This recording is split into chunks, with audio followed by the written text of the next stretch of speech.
भाजप नेते देवानंद रोचकरी यांचे तुळजापूरसह खेडेगावामध्ये आता भावी आमदार असे पोस्टर लावण्यात येत आहेत। माझ्या पाठीमागं आपण पाहू शकता की तुळजापूर तालुक्यातील दिंडेगाव येथे हा पोस्टर लावण्यात आलेला आहे आणि यामध्ये सरळपणे उल्लेख केलेला आहे देवानंद रोचकरी यांचा भावी आमदार असा।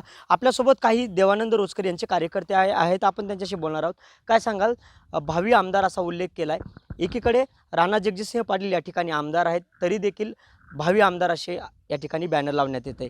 गेल्या बारीस आपल्याला राणा पाटलाला आमदार करण्यासाठी बहुनी पाठिंबा दिल्यामुळेच राणा पाटील हे आमदार झालेत। 50 ते 60 हजाराचा मताचा गट्टा असल्यामुळे पाठिंबा दिल्यामुळे आमदार झालेत। ह्यावेळेस भाजपने तिकीट द्यावं भाऊला अशी आमची सगळ्या जनतेची इच्छा आहे आणि तिकीट दिल्यानंतर भाऊ आमदार होतील हे आम्हाला सगळ्याला खात्री आहे। जरी भाजपवाल्यांनी जर तिकीट नाही दिलं तरी कोणत्याही पक्षाचं तिकीट घ्यावे भाऊने आणि उभा राहावे। ह्यावेळी 100% भाऊ आमदार होतील ही सगळी जनता म्हणत आहे। तुळजापूर तालुक्याचे आमदार आहेत राणा जगजितसिंह पाटील, भाजपचे आहेत, भाऊ देखील भाजपचे आहेत। मग कसं मेळ घालणार आता तिकिटाचा? नाही भाऊ बी भाजपचे आहेत, राणादादाही भाजपचे आहेत। पण गेल्या वेळेस ज्यावेळेस राणादादांना तिकीट देण्यात येत होतं त्यावेळेस माननीय देवानंद भाऊ रोचकरी साहेबांना बाबा कुठलं तर तुम्हाला एखादं पद मिळेल ह्या भावनेपोटी भाऊने गेली विधानसभा ही मान्य राणादादा पाटलाला पाठिंबा देऊन सोडली होती। पण ह्यावेळेस भाजपनं गेल्या वेळेची गोष्ट लक्षात घेऊन मान्य देवानंद भाऊ रोचकरी त्या शब्दाखातीर थांबलेले आहेत।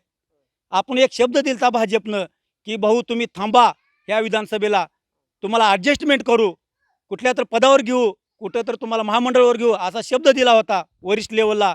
पण तो शब्द कुठंतरी पाळलेला नाही।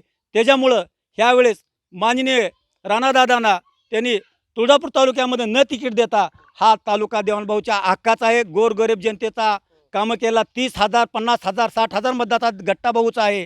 त्यामध्ये गट्ट्याच्या माध्यमातून गेल्यावेळेस राणादादा हे आमदार झालेले आहेत। पण यावेळेस जर भाऊंना नाही तिकीट दिलं तर माननीय देवानभाऊ कुठल्याही पक्षाचं तिकीट घेतील, पण ह्यावेळेस निश्चित आमदार होणार ही 100% काळ्यादोडी रेष आहे। आणि 1800-2000 मतांना भाऊचा मागच्या वेळेस पराभव झालेला आहे आणि ह्या तुळजापूर तालुक्याच्या जनतेला जेवारी लागलेला आहे। काय सांगाल, यावेळेस जर तिकीट दिलं गेलं नाही तर काय आपली भावना असेल? आणि भाऊनी ज्या निवडणुका लढवलेल्या आहेत त्या वेळेस 35-40 हजार मतदान मिळालेलं आहे अपक्ष असून देखील। यावेळेसची कशी निवडणूक असेल?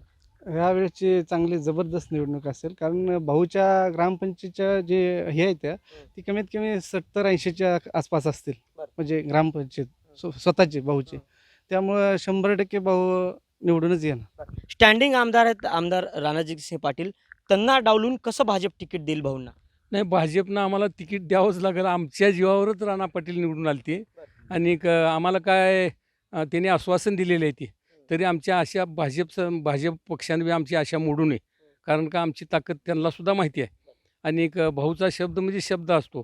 आणि गेल्या वेळेस विधानसभेच्या वक्ताला भाऊनी म्हणली नाही आपण हिडीवार राणा पाटलाला देऊ आणि आपल्याला भाजप नेते वरिष्ठ नेत्यांनी शब्द दिलेला आहे, आम्ही ती शब्द पाळला, तसं दिलेला शब्द त्यांनी पाळावा। जर नाही पाळला तर आम्ही भाजपचा आमदार इथे येऊ देणार नाही। भाऊच आमदार झाली पाहिजे, नाहीतर कुण्या दुसऱ्या पक्षाचं तिकीट घेऊन भाऊला आमदार करू अशी आमची सगळ्याची इच्छा आहे। हे होते देवानंद रोचकरी यांचे कार्यकर्ते। यांनी जर म्हटलंय की जर भाजपने यांना तिकीट नाही दिलं तर कुठल्याही पक्षातून हे निवडणूक लढवतील आणि भाजपचा आमदार या ठिकाणी होऊ देणार नाहीत, असं ते देखील त्यांनी म्हटलेलं आहे। अझरुद्दीन शेख, NDTV मराठी, दिंडेगाव, तुळजापूर।